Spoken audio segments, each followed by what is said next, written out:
What from the cape can you discern and see? Nothing at all. It is a high wrought flood.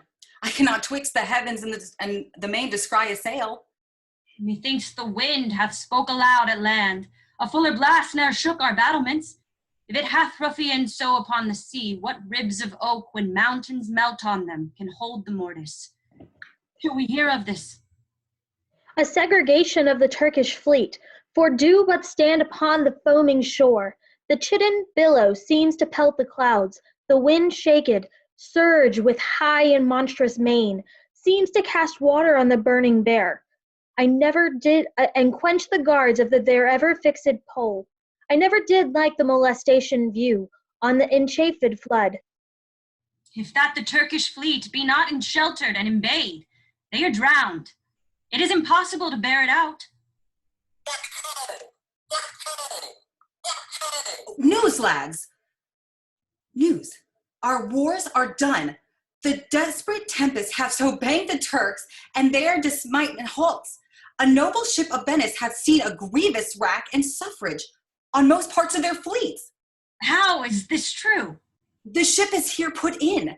A Veronese, Michael Cassio, lieutenant to the warlike Moor Othello, is come on shore. The Moor himself at sea, and is in full commission here for Cyprus. I am glad on it. 'Tis a worthy governor. But this same Cassio, though he speak of comfort touching the Turkish loss, yet he looks sadly, and prays the Moor be safe, for they were parted with foul and violent tempests. Oh, pray heaven he be, for I have served him, and the man commands like a full soldier. Let's to the seaside, ho, as well to see the vessel that's come in, as to throw our eyes out for brave Othello, even till we make the main and the aerial blue an indistinct regard. Let's do so, for every minute is expectancy of more arrivants. Thanks you, the valiant of this warlike isle, that so approve the Moor. Oh, let the heavens give him defense against the elements, for I have lost him on a dangerous sea. Is he well shipped? His bark is stoutly timbered, and his pilot a very expert and approved allowance. Therefore my hopes, not surfeited to death, stands in bold cure. Oh, Othello! Othello! What noise? The town is empty. On the brow of the sea stands ranks of people, and they cry a sail. My hopes do shake him for the governor. And they do discharge their shot of courtesy, our friends at least. I pray you, sir, go forth and give us truth who 'tis that arrived. I shall. But, good lieutenant, is your general wived? Most fortunately, he hath achieved a maid that paragon's description and wild fame, one that excels the quirks of blazoning pens and i' the essential vesture of creation, does tire the engineer. How now, who has put in? 'Tis one Iago, ancient to the general. Has had most favorable and happy speed. Tempests themselves, high seas, howling winds, the guttered rocks and congregated sands, traitors and steep to clog the guiltless keel, as having sense of beauty do omit their mortal natures, letting go safely by the divine Desdemona. What is she? She that I spake of, our great captain's captain, left in the conduct of the bold Iago, whose footing here anticipates our thoughts a se'nnight speed. Great Jove, Othello guard, and swell his sail with thine own powerful breath, that he may bless this bay with his tall ship, make love's quick pants in Desdemona's arms, give renewed fire to our extincted spirits, and bring all Cyprus comfort. Oh, behold, the riches of the ship is come on shore. You men of Cyprus, let her have your knees.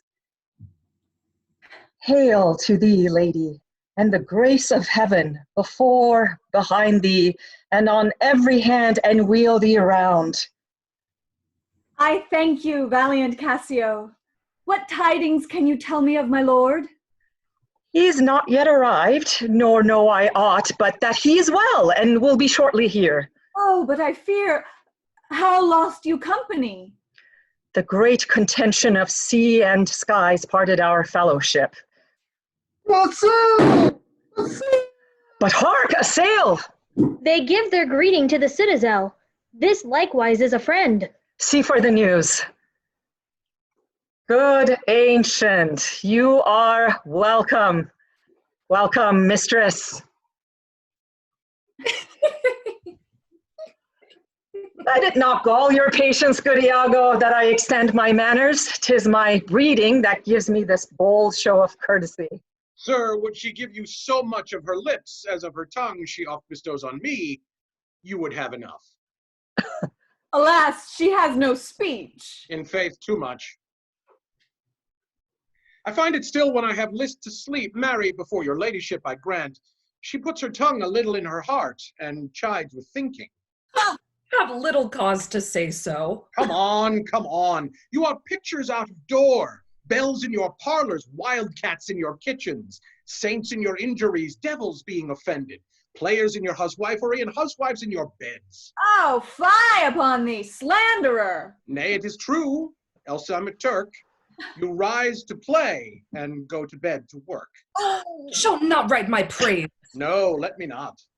What wouldst write of me, if thou shouldst praise me? Oh, gentle lady, do not put me to it, for I am nothing if not critical. Come on, essay. There's one gone to the harbor. Aye, madam.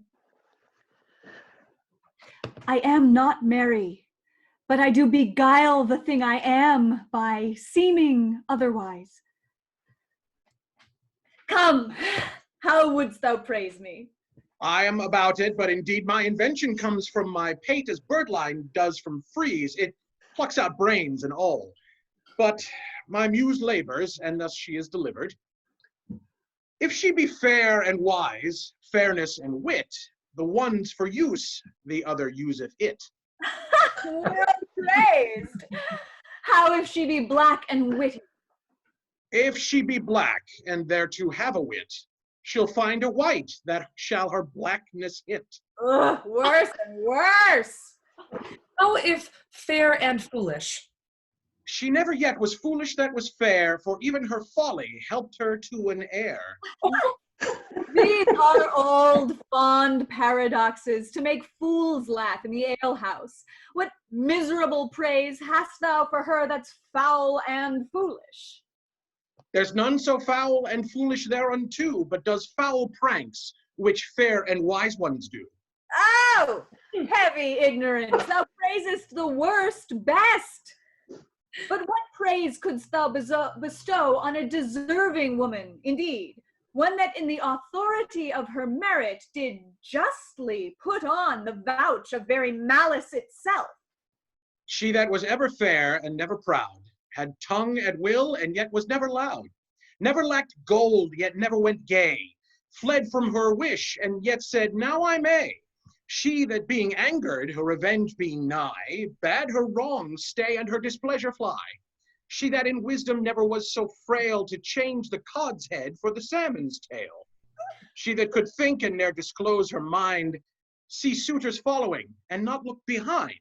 She was a wight, if ever such a wight were To do what?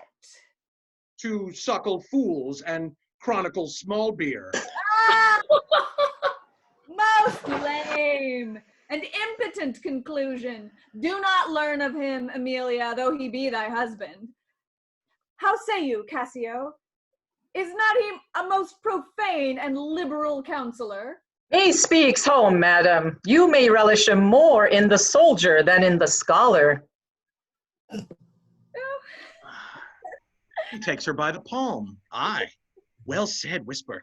With as little a web as this will I ensnare as great a fly as Cassio. Aye, smile upon her, do, I will give thee in thine own courtship. You say true, 'tis so indeed. If such tricks as these strip you out of your lieutenantry, it had better not be you kissed 3 fingers so oft, which now again you are most apt to play the sir on.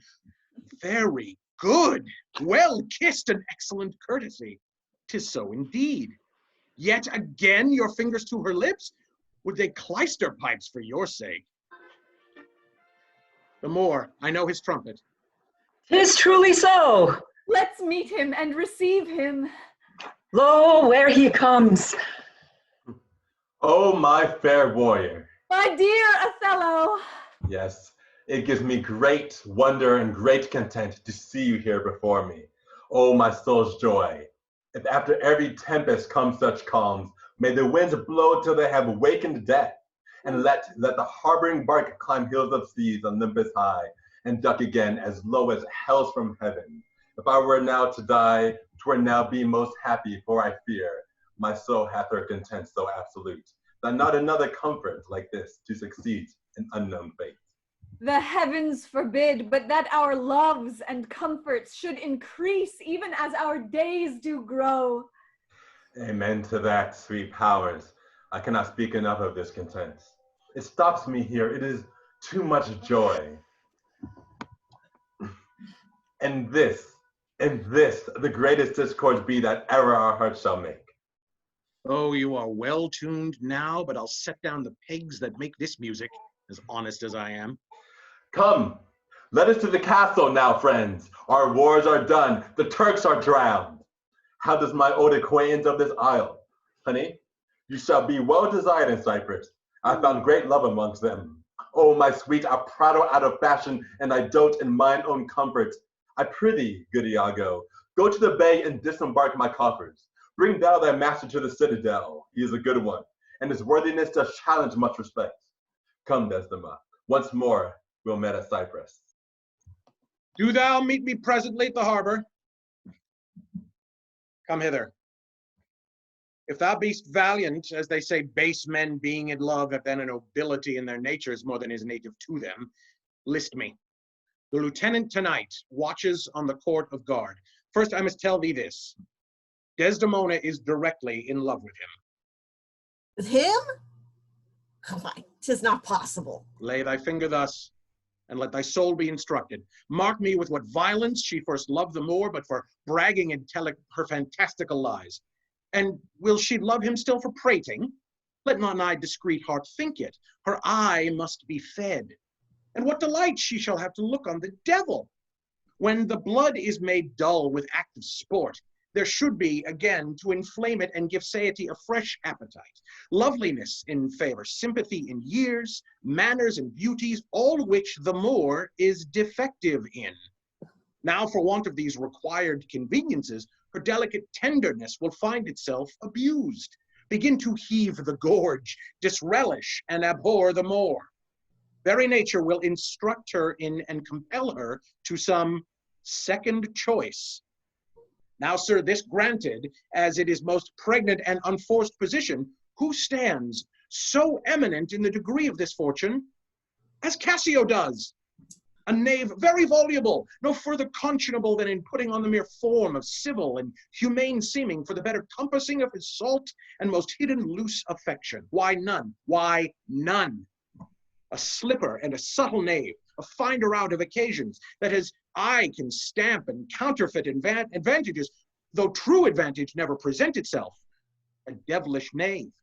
Besides, the knave is handsome, young, and hath all those requisites in him that folly and green minds look after. A pestilent, complete knave. And the woman hath found him already. I cannot believe that in her. She's full of most blessed condition.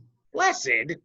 Fig's end! The wine she drinks is made of grapes. If she had been blessed, she would never have loved them more. Blessed pudding! Didst thou not see her paddle with the palm of his hand? Didst not mark that? Yes, that I did. But that was but courtesy. Lechery by this hand. An index of obscure prologue to the history of lust and foul thoughts. They met so near with their lips that their breaths embraced together. Villainous thoughts, Rodrigo. When these mutualities so marshal the way, hard at hand comes the master and main exercise, the incorporate conclusion. Pish! But sir, you be ruled by me. I have brought you from Venice. Watch you tonight. For the command, I'll lay it upon you. Cassio knows you not. I'll not be far from you. Do you find some occasion to anger Cassio, either by speaking too loud or tainting his discipline, or from what other course you please, which the time shall more favorably minister. Well, Sir, he's rash and very sudden in choler, and haply may strike at you. Provoke him that he may, for even out of that will I cause these of Cyprus to mutiny, whose qualifications shall come into no true taste again, but by displanting of Cassio. So shall you have a shorter journey to your desires, by the means I shall have them to prefer them, and the impediment most profitably removed, without their which there will be no expectation of our prosperity. I will do this if you can bring it to any opportunity. I warrant thee. Meet me by and by at the citadel. I must fetch his necessaries at the ashore. Farewell. That Cassio loves her, I do well believe it. That she loves him, 'tis apt and of great credit. The more, howbeit that I endure him not, is of a constant, loving, noble nature, and I dare think he'll prove Desdemona a most dear husband.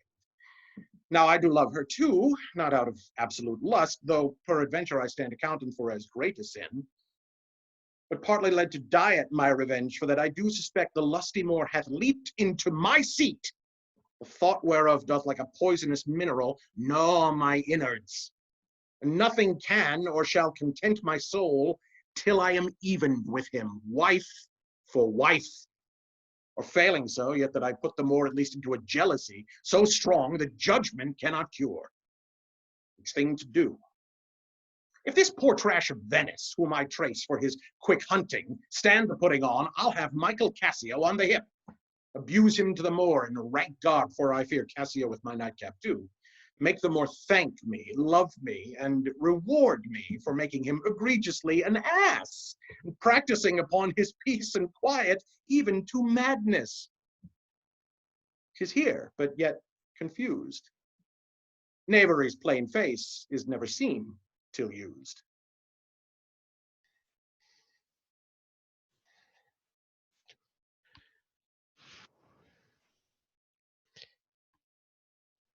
It is Othello's pleasure, our noble and valiant general, that upon certain tidings now arrived, importing the mere perdition of the Turkish fleet, every man put himself into triumph, some to dance, some to make bonfires, each man to what sport and revels his edition leads him.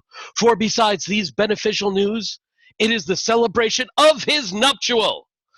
So much was his pleasure should be proclaimed, all offices are open, and there is a full liberty of feasting from this present hour of 5 till the bell have tolled 11. Heaven bless this Isle of Cyprus and our noble general, Othello. Good Michael.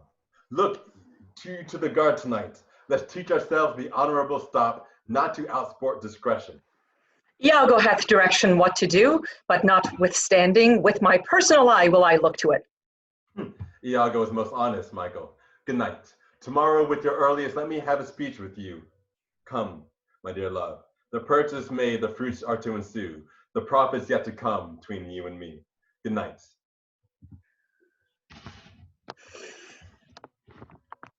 Welcome, Iago. We must to the watch. Not this hour, Lieutenant. 'Tis not yet 10 of the clock. Our general cast us thus early for the love of his Desdemona, who let us not therefore blame. He hath not yet made wanton the night with her, and she is sport for Jove. She is a most exquisite lady. And I'll warrant her full of game. Indeed, she is a most fresh and delicate creature. What an eye she has. Methinks it sounds like parley to provocation. An inviting eye, and yet methinks right modest. And when she speaks, is not alarum to love. She is indeed perfection. Well, happiness to their sheets. Come, Lieutenant, I have a stoup of wine, and here without our brace of Cyprus gallants that would fain have a measure to the health of Black Othello. Not tonight, good Iago. I have very poor and unhappy brains for drinking. I could well wish courtesy would invent some other custom of entertainment. Oh, they are our friends. But 1 cup. I'll drink for you. I have drunk but 1 cup tonight, and that was craftily qualified too. And behold what innovation it makes here. I am unfortunate in the infirmity and dare not task my weakness with any more. What? Man, 'tis a night of revels!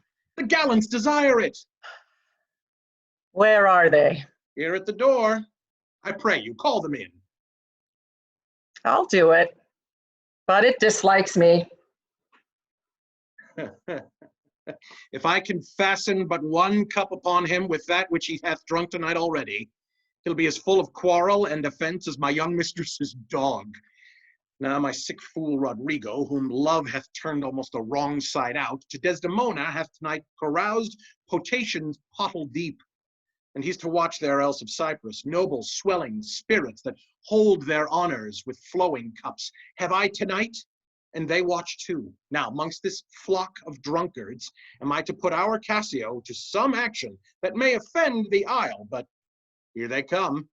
If consequence do but approve my dream, my boat sails freely, both with wind and stream. For God, they have given me a rouse already. Good faith, a little one, not past point, as I am a soldier. Some wine, ho! And let me the cannikin clink, clink, and let me the cannikin clink. A soldier's a man, oh, life's but a span. Why then let a soldier drink? Some wine, boys! For God, an excellent song. I learned it in England, where they indeed are most potent in potting. Your Dane, your German, and your swag-bellied Hollander, drink, ho, are nothing to your English. Is your Englishman so exquisite in his drinking? Why, he drinks you with facility, you Dane dead drunk. He sweats not to overthrow your Almain, he gives your Hollander a vomit, ere next to the pottle can be filled. To the health of our general. I am for it, Lieutenant, and you justice. Oh, sweet England! King Stephen was a worthy peer, his breeches cost him but a crown. He held them sixpence all too dear, with that he called the tailor lown. He was a wight of high renown, and thou art but of a low degree.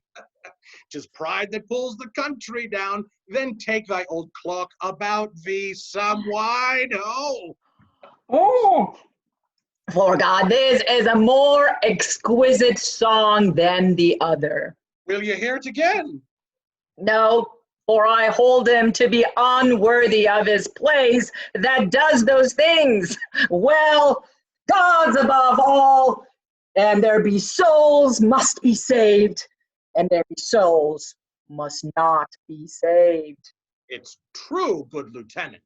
For mine own part, no offense to the general, nor any man of quality, I hope to be saved. And so do I too, lieutenant. Aye, but by your leave, not before me. The lieutenant is to be saved before the ancient. Let's have no more of this. Let's do our affairs. God forgive us our sins. Gentlemen, let's look to our business. Do not think, gentlemen, I am drunk. This is my ancient. This, it's my right hand, and this is my left. I am not drunk now. I can stand well enough, and I speak well enough. Excellent well. Excellent well. Why, very well then, you must not think that I am drunk. To the platform, masters. Come, let's set the watch. You see this fellow that has gone before? He's a soldier, fit to stand by Caesar and give direction, but to see his vice, 'tis to his virtue a just equinox, the one as long as t'other. 'Tis pity of him. I fear the trust Othello puts him in on some odd time of his infirmity will shake this island. But is he often thus? 'Tis evermore of the prologue to his sleep. He'll watch the horologe a double set if drink not rock his cradle. It were well the general were put in mind of it. Perhaps he sees it not, or his good nature prizes the virtue that appears in Cassio, and looks not on his evils. Is not this true? How now, Rodrigo? I pray you, After the lieutenant, go. And 'tis great pity that the noble Moor should hazard such a place as his own second with one of an ingraft infirmity. It were an honest action to say so to the Moor. Not I for this fair island. I do love Cassio well, and would do much to cure him of this evil. Help! Help! But hark, what noise? Dunes! You rogue! You rascal! Lieutenant. A knave! Teach me my duty. I'll beat the knave into a twig and bottle. Beat me! Oh! That's the parade, rogue! Sir, hold your hand! Let me go, sir, or I'll knock you o'er the mazzard. Come, you are drunk. Drunk? Away, I say, cry out a mutiny. Nay, good lieutenant! God's will, gentlemen, help all! Lieutenant! Montano, sir, masters, it was a godly watch indeed. Who's that which rings the bell? Diablo ho, the town will rise. God's will, lieutenant, hold, you will be shamed forever. What is the matter? Wounds, I bleed, still I am hurt. Hold for your lives. Hold, lieutenant, Sir Montano. Gentlemen, have you forgot all sense of place and duty? Hold, the general speaks to you. Hold for shame. Why, how now, ho? From whence this ariseth? Are we turned Turks into ourselves to that which heaven hath forbid the Ottomites? For Christian shame put by this barbarous brawl. He that stirs next to carve for his own rage holds his soul light. He dives upon his motion. Silence about it frights the ire from her propriety. What is the matter, masters? Honest Iago, now looks dead with grieving. Speak, who began this? On thy love I charge thee. I do not know. Friends all but now, even now, in quarter and in terms like bride and groom divesting them for bed, and then but now as if some planet had unwitted men, swords out and tilting at one other's breast. In opposition bloody, I cannot speak any begiving to this peevish odds, and would in action glorious I had lost those legs that brought me part to it. How comes it, Michael? You are thus forgot? I pray you pardon me, I cannot speak. Worthy Montano, you won't be civil. The gravity and stillness of your youth the world has noted, and your name is great in the mouths of the wisest censor. What's the matter that you are unlaced your reputation thus, and spend your rich opinion for the name of a knife brawler? Give me the answer to it. Worthy Othello, I am hurt to danger. Your Sir Iago can inform you, while I spare speech, which something now offends me, of all that I do know. Nor know I aught by me that's said or done amiss this night, unless self-charity be sometimes a vice, and to defend ourselves it be a sin when violence assails us. Now by heaven, my blood begins my safer guides to rule, and passion, having my best judgment calling, essays to lead the way. Zounds, if I stir or do but lift this arm, the best of you shall sink in my rebuke. Give me to know how this foul rout began, who set it on. And he that is approved in his offense, though he had twined with me, both at birth shall lose me. What, in a town of war, yet wild? The people's hearts brimful with fear to manage private and domestic quarrel. In the night and on the court and guard of safety, 'tis monstrous Iago, who began. If partially affined or leagued in office, thou dost deliver more or less than truth, thou art no soldier. Touch me not so near. I had rather have this tongue cut from my mouth than it should do offense to Michael Cassio. Yet I persuade myself to speak the truth, shall nothing wrong him. Thus it is, General Montano and myself being in speech, there comes a fellow crying out for help, and Cassio following him with a determined sword to execute upon him. Sir, this gentleman steps into Cassio and entreats his pause. Myself the crying fellow did pursue, lest by his clamor, and so it fell out, the town might fall in fright. He, swift of foot, outran my purpose, and I returned the rather, for I heard the clink and fall of swords, and Cassio high in oath. which till tonight I ne'er might say before. When I came back, for this was brief, I found them close together at blow and thrust, even as again they were when you yourself did part them. More of this matter I cannot report, but men are men. The best sometimes forget, though Cassio did some little wrong to him, as men rage and strike those that wish them best. Yet surely Cassio, I believe, received from him that fled some strange indignity, which patience could not pass. I know, Iago. Thy honesty and love diminish this matter, making it light to Cassio. Cassio, I love thee, but never more, and be an officer of mine. Look, if my gentle love not be raised up, I'll make thee an example. What is the matter, dear? All's well, sweeting. Come away to bed. Sir, for your hurts, myself will be your surgeon. Lead him off. Iago, look with care about the town and silence those whom this vile brawl is distracted. Come, Desdemona. 'Tis the soldier's life to have the balmy slumbers waked with strife.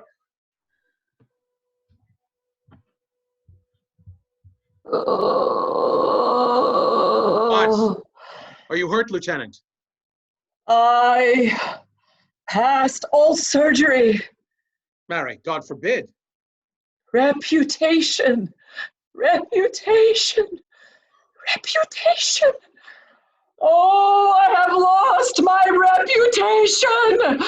I have lost the mortal part of myself, and what remains is bestial. My reputation, Iago, my reputation. As I am an honest man, I thought you had received some bodily wound. There is more sense in that than in reputation. Reputation is an idle and most false imposition, oft got without merit and lost without deserving. You have lost no reputation at all, unless you repute yourself such a loser. What, man? There are ways to recover the general again. You are but now cast in his mood, a punishment more in policy than in malice. Even one as so beat his offenseless dog to affright an imperious lion. Sue to him again, and he's yours. I will rather sue to be despised than to deceive so good a commander with so slight, so drunken, so indiscreet an officer. Drunk, and speak parrot, and squabble, swagger, sweat, and discourse fustian with one's own shadow. O thou invisible spirit of wine, if thou hast no name to be known by, let us call thee devil. What was he that followed you with your sword? What had he done to you? I know not. Is it possible? I remember a mass of things, but nothing distinctly. A quarrel, but nothing wherefore. Oh God, that men should put an enemy in their mouths to steal away their brains, that we should with joy, pleasance, revel, and applause transform ourselves into beasts. Why, but you are well now enough. How came you thus recovered? It hath pleased the devil drunkenness to give place to the devil wrath. One unperfectness shows me another to make me frankly despise myself. Come, you are too severe a moraler. At the time, the place, and the condition this country stands, I could heartily wish this had not so befallen. But since it is as it is, mend it for your own good. I will ask him for my place again. He shall tell me I am a drunkard. Had I as many mouths as Hydra, such an answer would stop them all. To be now a sensible man, by and by a fool, and presently a beast. How strange. Every inordinate cup is unblessed, and the ingredient is a devil. Come, good wine is good familiar creature if it be well used. Exclaim no more against it, and good lieutenant, I think you think I love you. I have well approved it, sir. I drunk. You or any man living may be drunk at a time, man. I'll tell you what you shall do. Our general's wife is now the general. I may say so in this respect, for he hath devoted and given up himself to the contemplation, mark, and denotement of her parts and graces. Confess yourself freely to her. Importune her help to put you in your place again. She is of so free, so kind, so apt and blessed a disposition, she holds it in a vice in her goodness, not to do more than is requested. This broken joint between you and her husband, entreat her to splinter. And my fortunes against lay any worth naming. This crack of your love shall grow stronger than it was before. You advise me well. I protest, in the sincerity of love and honest kindness. I think it freely, and betimes in the morning I will beseech the virtuous Desdemona to undertake for me. I am desperate of my fortunes if they check me here. You are in the right. Good night, Lieutenant. I must to the watch. Good night, honest Iago. And what's he then that says I play the villain? When this advice is free, I give, honest, probable to thinking, and indeed the course to win the more again. For 'tis most easy, the inclining Desdemona to subdue in any honest suit. She's framed as fruitful as the free elements, and for her to win the more were to renounce his baptism, all seals and symbols of redeemed sin. His soul is so enfettered to her love that she may make, unmake, do what she list, even as her appetite shall play the god with his weak function. How am I then the villain? To counsel Cassio to this parallel course, directly to his good, divinity of hell. When devils will the blackest sins put on, they do suggest it first with heavenly shows, as I do now. For while this honest fool plies Desdemona to repair his fortune, and she for him bleeds strongly into the more, I'll pour this pestilence into his ear, that she repeals him for her body's lust. And by how much she strives to do him good, she shall undo her credit with the more. So will I turn her virtue into pitch, and out of her own goodness make the net that shall enmesh them all. How now, Rodrigo? Ugh. I do follow here in the chase, not like a hound that hunts, but one that fills up the cry. My money is almost spent. I have been tonight exceedingly well cudgeled, and I think the issue will be I shall have so much experience for my pains, and so, no money at all, and a little more wit, return again to Venice. How poor are they that have not patience? What wound did ever heal but by degrees? Thou know'st we work by wit and not by witchcraft, and wit depends on dilatory time. Does not go well? Cassio hath beaten thee, and thou, by that small hurt, hast cashiered Cassio. Though other things grow fair against the sun, yet fruits that blossom first will first be ripe. Content thyself a while. By the first mast 'tis morning. Pleasure and action make the hours seem short. Retire thee. Go where out thou billeted. Away, I say. Thou shalt no more hereafter. Nay, get thee gone. Two things are to be done. My wife must move for Cassio to her mistress. I'll set her on. Myself the while to draw the Moor apart and bring him jump when he may Cassio find soliciting his wife. Aye, that's the way. Dull not device by coldness and delay.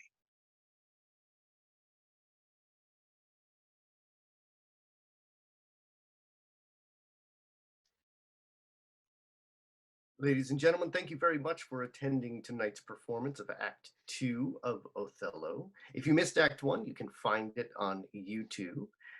And we hope you'll join us next week, Wednesday night at 7 p.m.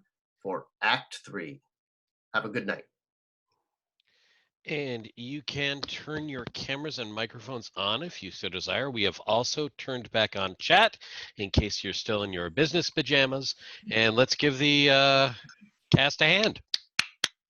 Yeah. Oh, hi, everybody. Hopkins. Hopkins. Lapkins Yes. and Cardnos and Flaherty Marcheses. Great job. Really fun. Yay! Bravo, bravo. Thank you, thank you, thank you. Bravo. Well done. Where's Kevin? Oh, there's Kevin. John, to your lower corner there. He's the one who sent on the Asimov. Ah, thank you. Yes. That was, Oh, yes. yes. thank Huge help. Oh, I'm so glad. Yes. Thank you so Hi. much. But I loved that article. I'm a big Asimov fan, and I loved reading it. Thank you for that. Oh, yeah. My pleasure. Hi, Kevin. Nice to see you again after all these years. Oh, you. You haven't changed a bit. Not at all. Right. None whatsoever. Same dude. I know what you mean. Hi, John and Eva.